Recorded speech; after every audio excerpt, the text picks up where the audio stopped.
Hello, and welcome back to Podcasting for Educators. I am really excited to share today's episode with you because I have Dr. Lindsay Padilla on to talk all about private podcasting. If you aren't familiar with private podcasts, they are such a great way to make your online course or membership more accessible for your audience, and it can increase the amount of content that your audience actually consumes. There are so many other ways that you can use a private podcast other than an online course or membership that we're also going to talk about today. Dr. Lindsay Padilla is an ex-community college professor who accidentally started a business while on the tenure track. Now as the CEO and co-founder of the Hello Audio software, which takes your content and creates private audio feeds to make learning on the go much easier for your people, Lindsay challenges online industry norms of unfinished courses and unconsumed content with her product. I cannot think of a better person to learn about private podcasts with than Dr. Lindsay Padilla. So let's go ahead and dive in. Welcome to Podcasting for Educators, the podcast that helps TPT authors and other online educators launch and grow their show. I'm Sarah, former elementary school teacher turned podcast manager, and I'm on a mission to help you get your podcast out and into the ears of those who need it most. Busy teachers, counselors, literacy specialists, SLPs, parents, and everyone in between. Each week, we'll cover quick tips, strategies, and podcast industry updates so that you can be on top of your podcasting game and gain some new customers along the way. Are you ready? Let's get to it. Hi, Lindsay. How are you? I'm so excited to have you on the show today. I'm excited to be here. I always love talking with teachers. So I was first introduced to Hello Audio earlier this year. I had a client who had a group coaching program, and I set up her Hello Audio account because she took her private or all of her lessons and turned them into private podcasts, which was awesome because I am not a person who will sit at my computer and watch a course. I'm awful at them to the point where I don't even buy courses anymore because I know I think teachers make the worst students. That's a thing, right? That's a thing. For sure. So when I found out about Hello Audio and private podcasting, I'm literally obsessed and just think that there's so many opportunities for people to use this. So I'm so excited to dive into this with you, especially. So I was hoping that we could kind of first define what a private podcast is, and then we can go into more about how Hello Audio can help with that. I love starting with the definition, right? Yeah. It's on the vocab is on the board. We're ready to go. So private podcasting, essentially, this is a public podcast, which means it shows up in your app. We call them podcatchers. So like Apple or Spotify or anywhere that you listen to a podcast, you could search it, right? Podcast spreads by word of mouth typically. And so you'd type in the name of the podcast and it would come up. So private means you can't search it, right? So now you can see where this is going when it comes to gated premium content. You want to be able to protect that content because someone has to say, yes, I gave you $100 or $1,000. Therefore, I can't listen to it. So at its bare bones, that's what a private podcast is. It's something that is behind some level of security, behind a paywall. We have people that use, private podcasting in a free sense to collect an email address. So it doesn't have to be paid, but it's like, you don't want Spotify to have it, searchable is essentially the main difference. Perfect. Would you say it's like kind of an even split of people that do paid private podcasts and free private podcast? I actually think of, and I've only experienced free, unless it's something that I've paid for a product and now this is kind of like a bonus. Yeah. So I don't know if it's like half and half. I think as it's because this podcast is for people who are running their own businesses online, whether it's a side hustle or full-time or all the things, right? Email addresses are kind of like the big currency. Like social media could go down, your podcast, this public podcast could go down. Like I doubt it, but that all can happen. Amazon went down the other day, so anything's possible. So yeah, like I think collecting email address is huge. So when someone opts in and you say, hey, here's access to this material, I don't know internally how much like are free and how much are paid. I would say more is probably paid. I think people think and associate with kind of just the way we market it is like, here's where you can hold exclusive premium content for people. You care about them finishing the content, and audio is a really great way to help them do that. But free is also an amazing tool. And I think when I first started Hello Audio, which we can get into, it was about podcasting for courses. Like I literally called it Podcast Your Course. That was before it was a full-blown, like the full-blown software it is today. And of course, what that attracted was a bunch of digital marketers, people who are selling their content online. And so they started using it in this public free attraction way, not just in the delivery way. So I would say it's a difference in like delivery and attraction. Yeah, absolutely. And like just what your overall goals are of Totally. getting people to listen. Yeah. So, okay, now that we know what a private podcast is, what is Hello Audio? How does it help people create private podcasts, and how did it even come about? Yeah, I think starting at the beginning is good because it definitely has its beginnings in course creation. So, and also in me, right? So I was a college professor. I literally yesterday, I just reshared a post that I made 5 years ago about a letter I wrote to myself because it on December 14th, it was my last day of teaching and I was leaving the college education system. And this was in 2016. So it is very fresh with me every year that I left teaching because that was my last semester in the classroom. I think a lot of people listening too can probably relate to that because so many of them, and myself included, have left the teaching career, and you always remember what that date was. Oh, you always remember. Yeah. And yeah, it was a big deal. And if this was a podcast about what it was like to start a business as somebody, I had identity issues. I didn't, there was lots of things going on for sure. Yeah. So I left though to help people create better online courses. I was part of a wave, like initial wave. I see a lot more of it now, but there was a bunch of people teaching things online that didn't know how to teach, bottom line. And so I had taught online as part of my course load. And so I just started using kind of what I was doing in the college classroom. I brought it to this kind of for-profit education, if you want to call it that.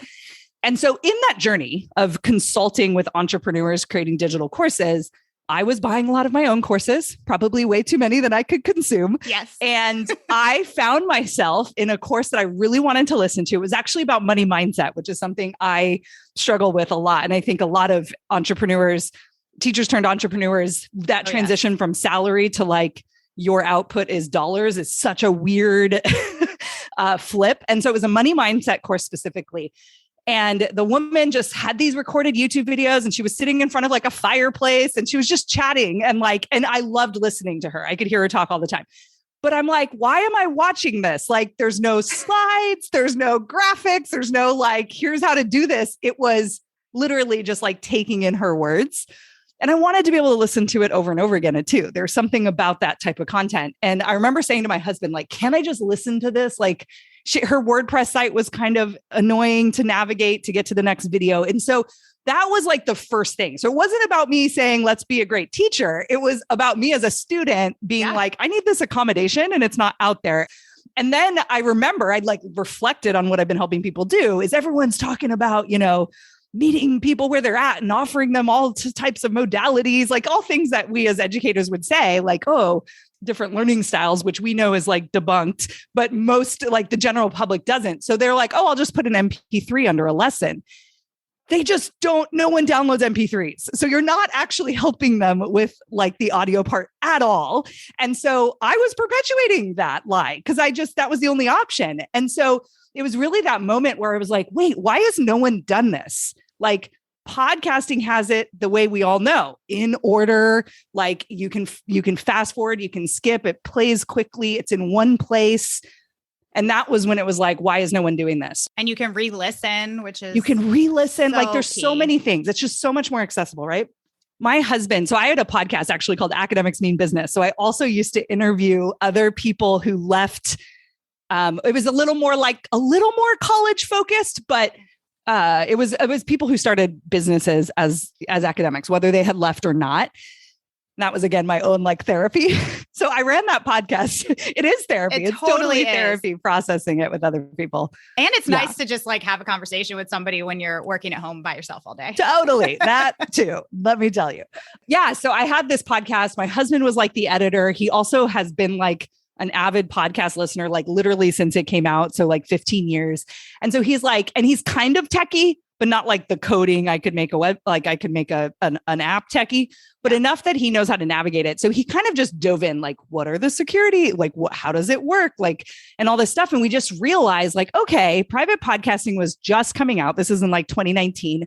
Some podcast hosting apps had it, but they were like paywalled. You had to like enterprise, get on a demo. It's just this awkward. And then once we started seeing what they were doing, it was like, oh, well, they're targeting podcasters, trying to get podcasters to make, $5 a month memberships. And we're like, that's not who this is for. Like, this is a totally different audience. And we're like, we do have to sell it because they built those platforms for podcasters. And Sarah, I don't know if you host on Hello Audio, the public podcast. I personally actually just left Libsyn like a few months ago, even though the product's been live for over a year. Wait, this is so funny that you say this because I host with Libsyn. I actually did not know until one of my clients actually just told me, I didn't realize that you all did public hosting do host as well. Public hosting. Yeah. But I didn't leave for a long time. I wasn't actively creating my show. Right. So I still want to host it because I still think people still download and listen to it. Right. But yeah, but Libsyn is just very clunky. And as is every other podcast app, because it's built in a way that's like, you're launching a show this week. Here, like create the episode. Here's all the things. And at Hello Audio, we're like, well, it doesn't matter if it's explicit content because it's private. So we got rid of that. So we just like tightened up everything, simplified, and made it for creators. Easy. Like when I set that up, like I mentioned before, for one of my clients, I mean, I couldn't believe how easy it was. That's one of the things that I love about it so much. That was really important to us because I'm like, we don't want people to identify. They don't necessarily need to identify as a podcaster to use Hello Audio. That was like basically the overarching theme. Now, of course, a ton of podcasters are like, this is dope. But we like initially it was like, you don't have to make a show. You just need to put like your video content on here. So that's like kind of the origin story. It comes from this teacher who like was a student and was realizing we weren't helping people get through the content. And then you can get into the information about how audio, like people listen to like, majority of people listen to almost the entire episode of every show that they subscribe to. Yes. They are loyal. They listen every week. And so there's something about the ease of audio that allows you to listen while you're doing something else, multitask, but still take in learning information. And you brought up repetition. That's where learning happens. It's not just because you're taking notes. It's like all of it. It's like, can I listen to this first and then go watch the video? That's a question I get a lot too. Like, well, what if my content is very like video based? That's cool. Just give people the option to be able to binge it, listen to it first, pre-frame the lesson, right? And then go in and now they're not a stranger and overwhelmed with the information you're providing. And so, yeah, there's a lot of learning theory behind even how we like share or teach our people, like our users, how to use the product, how to use the audio. You don't have to just create audio courses. You can actually convert your videos, even if they're complicated, like Facebook ads or something like that. Yes. And I would love to get into that. It's just like when I was a teacher and I did reading groups, we would preview the book first and we would kind of go through it together, and then they would be able to go and do it on their own, or we would, read it together. So it's a very similar thing there. And I have a similar story to you. Like when I first started in online business, I started as kind of just like a general virtual assistant. And so when you're a VA, you're in every aspect of people's business. And so I would have clients who would say, I bought this course on Pinterest, or I bought this course on pitching. Can you take it for me and then implement it? Yes. And I'm like, oh God. And at the time my daughter was in like very part-time preschool. And so I spent, when she's in preschool for 3 hours, I'm spending most of that time driving there to drop her off, driving to pick her up. And I'm like, if I could just listen to this course content in my car, it would be so much easier and it would save me so much time. And you probably tried to do that. So that's the other thing. It's dangerous. It's like on your mobile and you're like clicking these tiny. If it exits out of the screen, the audio stops. Oh my God, it's so frustrating. Bad. Yes. Yeah. So I just think audio in general is just so amazing. And like you said, and I would kind of love to dive into this in terms of like how people use it, because I've heard you say you're not trying to replace video courses. This is an addition and how you can make your course more accessible for people. And there might be, like when I first learned podcast management, I took a course and there are modules where I have to look and I have to see how to use the editing software. But the tutorials that come before and after that, there's places where audio only makes sense and is totally so much easier for people. So I would love to know, what are some ways that people can use Hello Audio? What are some ways that you've seen people use it that have been really effective? Yeah. Like educational content, like put the umbrella over that, right? Like you're trying to learn a course, you're in a membership, and the videos may have walkthroughs. It may be how to, and you can decide as the teacher not to include that video. You could put a standalone episode that says like, hey, this lesson, like I didn't drop the like audio here, go back to, Kajabi or whatever membership site or course platform you use. So there are, ways to do that. But I even like to say, because, I think it's a big objection killer because a lot of reasons why people don't buy courses is they say they don't have the time to finish. And so if you say, well, I also have it on podcast form, and if you are really busy, like all of us are, I totally understand. I put it on a podcast feed for you to binge and then go don't take any action, right? When you just remove and give them permission to not do the homework. Yes. As an adult learner, you're like, oh, cool. Okay. Yeah, I'm busy. I can listen. What you're actually doing is empowering them with some information, not all of it. They can't go launch a Facebook ad, but they now actually have some scaffolding, as we know in education, to attach to. So when they watch the video, they don't feel lost and overwhelmed. So my big thing is in courses and stuff, there are different strategies that different teaching people use. I always like to say too, we're not all the same type of teacher. And so, you can pre-frame your class, the product, and give them all the content at once. Amy Porterfield uses the product and she runs it live. And so what she does is she releases the video first and then doesn't give them the audio until after. And she's just and so that just creates she's really highlighting, she spent all this time and money and she has, amazing content. So it makes sense. So different teachers can make different choices of what works for their what they're teaching, their audience, how they like to teach, all the things. So that covers educational content. So again, why I built it, the whole thing. Then we move into other things. So we have a lot of people that use it that are service-based. You brought up being a VA. Maybe as a VA, you have private one-on-one clients and you're teaching other VAs how to become a VA, something like that. And so you're coaching them. Coaching calls for individual clients. So they're paying you decent money to work with you one-on-one. Wouldn't that be cool if after a Zoom session, a coaching session, you could give them the recording, not a link to a Google Drive? And I think that's huge. And so then what happens is it ends up in the person's player. And this is where I think the magic of Hello Audio is it ends up next to Podcasting for Educators, Online Marketing Made Easy, all the podcasts. And it's oh, I could listen to this and I will, but shoot, I bought that course or shoot, I want to re-listen to this. Yes. And so that's the cool, it meets people where they're already at. So anything of value information that you want to give your top customers, the people who love you and are consuming everything you do, could end up in a podcast player. So we have people do online summits. That's another thing. I bet a lot of your listeners have listened to summits where there's a whole bunch of speakers, 20, 30 speakers. And we pick and choose the ones we want, but there's usually people that we miss for whatever reason, timing and scheduling and all the stuff. And so this idea that you can listen to it and not watch it, most summits, again, interviews or teaching some basic concepts that aren't super complicated, they could all be listened to. I love that idea because summits for me are the same as an online course. I look at the presenters and I'm like, oh, this is going to be amazing. And I get my ticket and I never watch anything. Don't go in. So I love the idea of doing it in a podcast. I bought, you guys had an awesome Black Friday deal. And this is when I first started sharing it. And I had some people purchase it and they were like, I'm not even sure how I'm going to use it yet, but I'm just going to get it because I know I want to use it. And I'm planning in the new year to create kind of an onboarding sequence for my clients. Yes. So because I send them this beautiful detailed welcome packet, but I don't think that many people actually read it.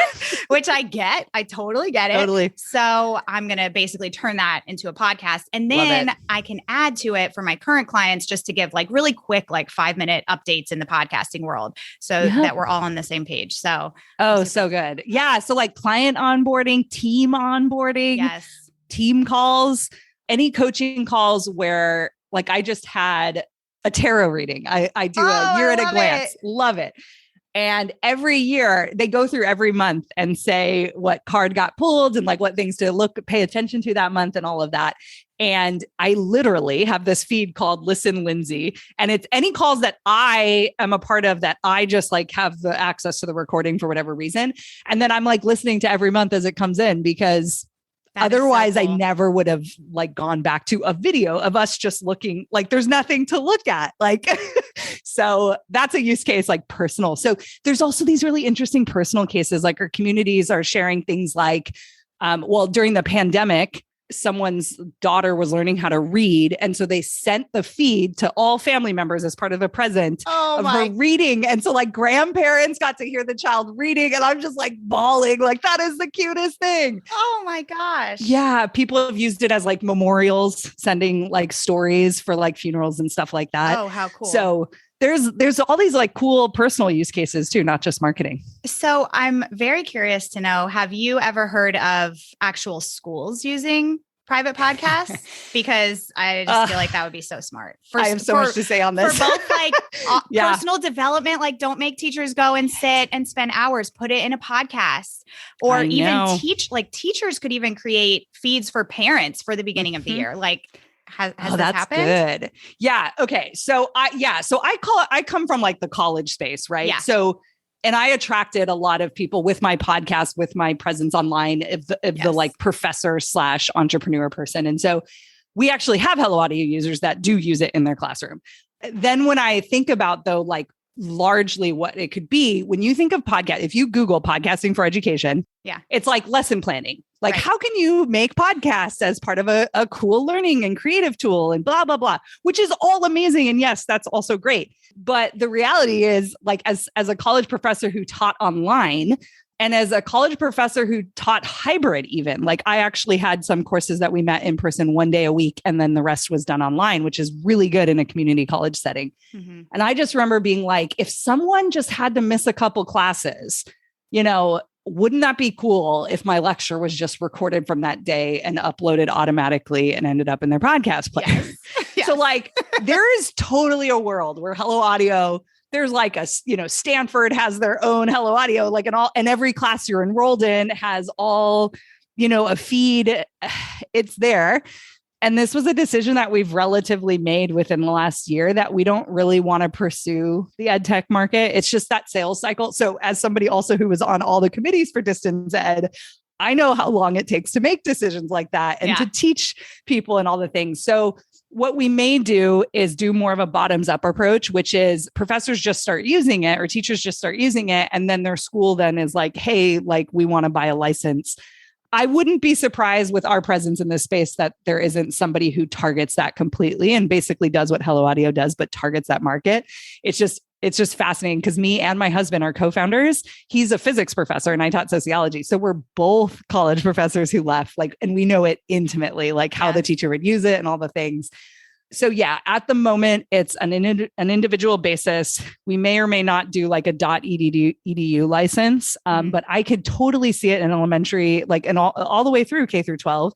Yeah. For the reasons you bring up, like I watch some of my friends who now have kids who are getting into junior high and doing math and they have no idea, but they're trying to help their kid. And it's like, wouldn't that be cool if like the algebra teacher, you could re-listen to it? Like maybe you enjoyed math, like when you were in school. That wouldn't be me. That is going to be Derek's job when our baby comes.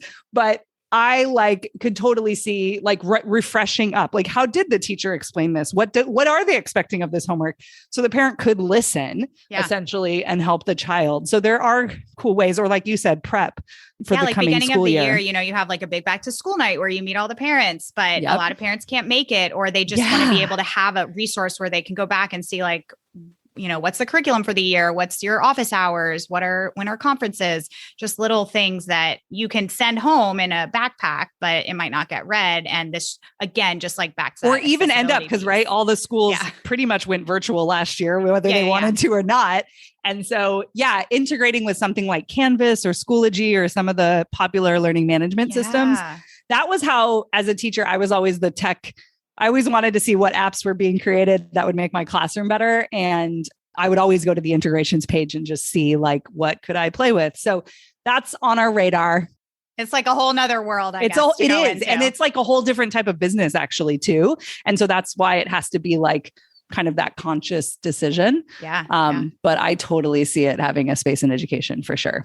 Yes. Very interesting. So I'd love to kind of just give like a quick picture from the user experience, because I know if people haven't used a private podcast before, they're like, how exactly does this work? So I, again, was just surprised from a user point of view when I've signed up for somebody's podcast, how easy it is. Like you literally get an email and you click on it and then it magically appears in my Apple Podcast app, which I just think is so cool. Yeah. And then it's there. Yeah. So the creator, like the user who pays for Hello Audio, like it typically feels like a podcast app, but we look at all of them and we're like, man, this page that they have is like miles long. So like we try to make it like a little more accommodating on that side. We allow you to bulk upload videos. So if you have like 60 course videos and you want to literally convert your course into audio, you can do that in like one fell swoop, which was really important to us. Yeah. So you can drag and drop.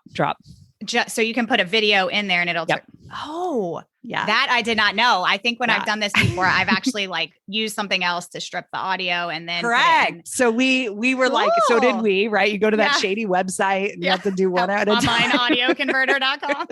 Correct. And you're like, this doesn't seem safe, but I'm going to do it anyways. So we do that for you.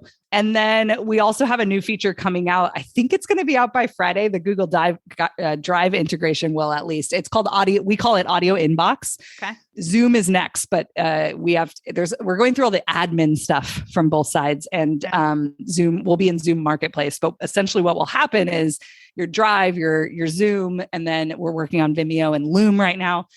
They're integrated. They end up and they see that there's a recording in one of your linked accounts, and then it will just be waiting for you in Hello Audio, whether or not you want to put it in audio form or not. Yeah. So cool. Even as a public podcast, as we're recording on Zoom right now, this recording would show up there and you can then drag it and drop it into the public podcast version as well. So we're really focused on creators who have their own businesses, saving them time. We do things like transcriptions and stuff like that. So from the creator side, the user side, super easy. But then also from the listener side, from the student side, like you mentioned, the one-click subscribe is really cool. It works most of the time. There are sometimes like when Apple updated their podcast app, it was like losing private feeds and it would like pretend it would look like it wasn't subscribing, but it actually was. So they just fixed that bug. So yeah, that is one thing about Hello Audio where that's like our like tough thing, I guess, is we are dependent on third-party apps playing it. We don't have our own player. And so if Apple changes something, if, Spotify changes something, we have to like adapt. And not all podcast players. It's one of these weird parts of the tech space. A lot of them don't function the same and don't have some of the same like technology. So we try to be one that can play in everything. And that's always on our top of mind, is like, right now we don't have seasons, but seasons, if you use seasons in podcasting, it only plays on like 2 apps. So it won't show on all of them. And so it's like, we could add it, but like your users aren't getting the same experience. And we don't want you from a teaching perspective to think that you're making it really clear about what modules there are when like majority of your people have no idea. And so we make choices like that, at least right now. But for the most part, it's a relatively seamless experience. And we wanted it to be platform agnostic. So literally you are meeting your people where they're already listening to audio. Yeah, it's great. No, with my experience with it from both sides has been seamless. So Yay. I love to hear that. So I just have a couple questions for you that I've gotten from people that I wanted to ask about. So the one thing that I've gotten multiple times is, if somebody has, first of all, just in general, if somebody has a private podcast and they're delivering it to people via email, is there a way to ensure that somebody's not then taking that link and like sending it to somebody else? Good question. Yes, that's like literally the crux of the product, where I was like, this can't be shareable otherwise. Right. And we'll get into like where that line is drawn, because it's not perfect, but we built in everything that we could at the moment. So that link for Sarah, who signed up for a course, gets sent to you, and you paid for it, right? You paid $1,000. Maybe you're a person who's like, hey, I'm going to share this login with my friend who's just starting her business. I want to save her some money. Right. Which could happen. That happens totally with any, could happen with any online course, right? Totally happen with any. And this is where I stand on that. And we could talk about that. But if you subscribe, your link completely dies. So you can't share from within the app an episode and say like, oh, listen to this episode, right? Or listen to this feed. If you sent that to me and I clicked on it, and or if you forwarded me that email, which feels like you could do, it will say feed is not there. Like it will literally kill the link. Very cool. And we have some caveats in there because there's some really interesting things. This is probably getting too techie, but like your email platform sometimes pre-clicks on links to see if it's spam for you, which I didn't even know was a thing. Me either. And so depending on what software you're using to track your email, that could happen. And so Sarah, who thought she bought a product, it ended up in spam, and then she pulls it out of spam, and then she goes and clicks and says it's dead, has to tell the teacher, hey, it's not working. And so we give people the ability to reset a link, which would send you a new one. But we also give the ability to maybe subscribe to a couple different products or using different things, right? So you have an iPhone, you have an iPad, you have a computer, maybe you do some listening at the computer. And so you as the teacher can decide, give them 2 chances, right? Give them 3 chances, and they have to be within this hour or something like that, which is usually when someone signs up, they're like, so we have it set that it's about an hour, and you can change that to be not. So there's different parameters to create higher like security, but essentially that's like the way it works. And we're really happy with that. There are some people who wish we would do password protected feeds. And it's funny because because run into the same kind of issues. It ends up running into the same problem, and it's not as protected as people think. And so we play this game of like, well, if it feels like it's more protected, maybe we should give that to our users. But then it's like, right. So when you get into where there is a line, so the way podcast apps now, again, third party, they like are controlled by the end user. So Sarah, maybe you have a phone that has, I don't know, a whole bunch of gigs of space, and you like having the content downloaded to your phone. That's a choice you make in your podcast player. I think now real podcast listeners that listen to a lot of shows tend not to download, but to stream. And that's because it saves space. Like, why do I need this to be saved on my phone? But there are some people that save it to their phone. If they save it to their phone, that now is out in the world, so to speak, in that they can pull the file and share that file. But the ease of like subscribing or listening in their player or sharing really quickly is completely gone. So we do have this mix of, I mean, essentially, here's the crazy thing with podcasting. I could rip this entire podcast of your show and put it as my own, like on the internet. And you would just have to know I did that. And you could host it on Hello Audio. This happens all the time. That's actually how we test our product. We actually optimized our feeds, and we load faster than we used to. And Derek was like, what's like a podcast that like has probably like 1,000 episodes? And he's like, The Daily, which is a very public daily news podcast. So we ripped it, like redirected the feed to us, like however he did that. And that's how we tested it. So like, it's all content is all like, no matter the platform, no matter if there's logins, people are going to download it and post it. I know the course that I have that I teach, I get messages all the time that it's on a site for $99 or whatever. I still have a product that is out if people, but so it's part of the game. And it is. And I mean, and it's okay. Same thing with courses. I mean, anybody could, get your information and log in. And so it's just the same kind of thing. You have to go into it thinking, not with the mindset, oh, everybody's going to, everyone's going to steal it. And I'm going to, exactly. It's just like, there's going to be a bad actor or they do it. And that's the thing too, is I've been big on this with courses as well, is like people, you always see them in the groups talking about like, I'm not going to let them download the video. And I'm like, yeah, but that's really annoying if they're on a trip and like they're in the middle of nowhere and they don't have Wi-Fi. So you're essentially creating a worse learning experience for the people who paid you than worrying about the people who are going to rip you off and put it somewhere. Like what? Like, you want to make it as easy for people as you can, because you want people to go through your course or whatever it is and finish it and have, 100% completion and then be able to share their exactly. So kind of along the same lines, another question I've gotten is, if somebody has a membership, like a monthly membership, and, of course, with those kinds of things, some people will join and then they'll cancel. So can you kick people out of your private feed? Okay. Which is crazy. I've hosted on lots of different course platforms and worked with lots of them. And a lot of them don't do that, which is bananas to me. Like the platforms that actually take the dollars are not able to connect it and make the account do it. So I think the way we do it is through Zapier. I'm pretty sure. So we have help documentation on that. Derek is the person who usually talks about like the nuances of it. But that was also very important to us from that perspective of like, if the person stops paying or want to be able to turn off their feed, so you can do it manually, but you can also have it auto set up. And usually that's tied to things like tagging and stuff like that in your email software associated with your course platform. Very cool. And then I know you have like a couple different feed types. So you can release everything at once. You could drip it out. Am I missing anything? Pre-scheduled, date-based. Yeah. And then we have some advanced ones. So speaking of memberships, so basically we looked at the course world and we're like, how our course is being done. We're going to do that with podcasting. So that's again, what separates us from most podcasting software who does, private podcasting. And one of them is our membership feed, which essentially says it depends on the type of membership you run. But if you run a membership where you don't want someone seeing content in the months prior to them paying for whatever reason, they don't get access to a back archive.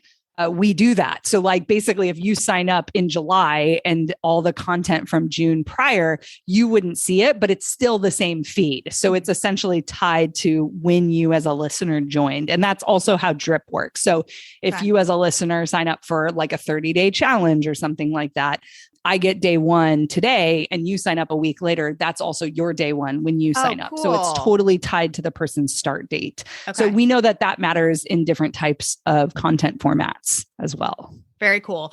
If somebody was to do, because I know we've talked a lot about like using it with a course or membership, but if somebody were to do, like I've seen people do like maybe a 6-episode series that like leads to a digital product or leading up to a launch or something. So you could have it open. Say your launch window was like 2 weeks, you could have the podcast kind of shut down after 2 weeks. Yeah. So you can set an expiry date based on a date, like on this day, on the 15th of December, it expires, or it could be based on Sarah had it for 2 weeks and it expires after 2 weeks. So again, it's date based or drip, but then you can decide to pull the feed after. And so what that looks like, since we talked about it, if the person downloaded it and it's still on their app, it will still be there. But if they streamed it and they go to click it, it's going to look like it's still there. And this is app by app different. Google's the best at this, actually. Google Podcasts literally says the feed can't be found when you do an expired feed, which is like, I wish everyone acted like that. But Apple, they're like, oh yeah, you totally subscribe to this. And then you go and click it. And then it's like, oh, it just disappears. So anyways, there are some nuances to what people will experience. And that's just the reality of how those apps are designed.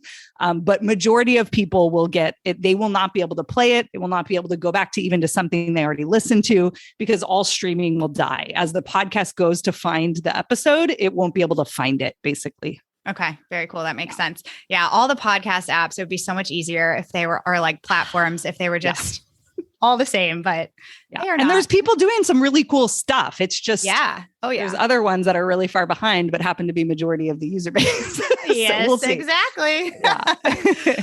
Perfect. Well, is there anything else you can think that we haven't covered that might be really helpful for people to hear? I just think like with audio, it's like a 2022 like marketing prediction. And like, I do think audio is in its infancy, and we're going to see really cool changes in the next couple of years. So as you're listening to this, we're in the early stages. Like this is early adoption. And what I love about the product that we've created and about what we get to do at Hello Audio is we get to make you guys look really cool and like rock stars and like amazing business owners who care about their users or their customers, because that's like the end goal. Like we're in the business of making you look good. And that is what a private podcast can do for you. Like most people are like, oh my gosh, I didn't even know this was possible. Thank you so much for putting it on a private podcast. So from a marketing perspective, it's still innovative, but it also just solves a pain point that like most of us have as consumers. And it's just such a value add that is probably the quickest ROI that you can get in your business. Like a lot of value adds take more time and money and all the things.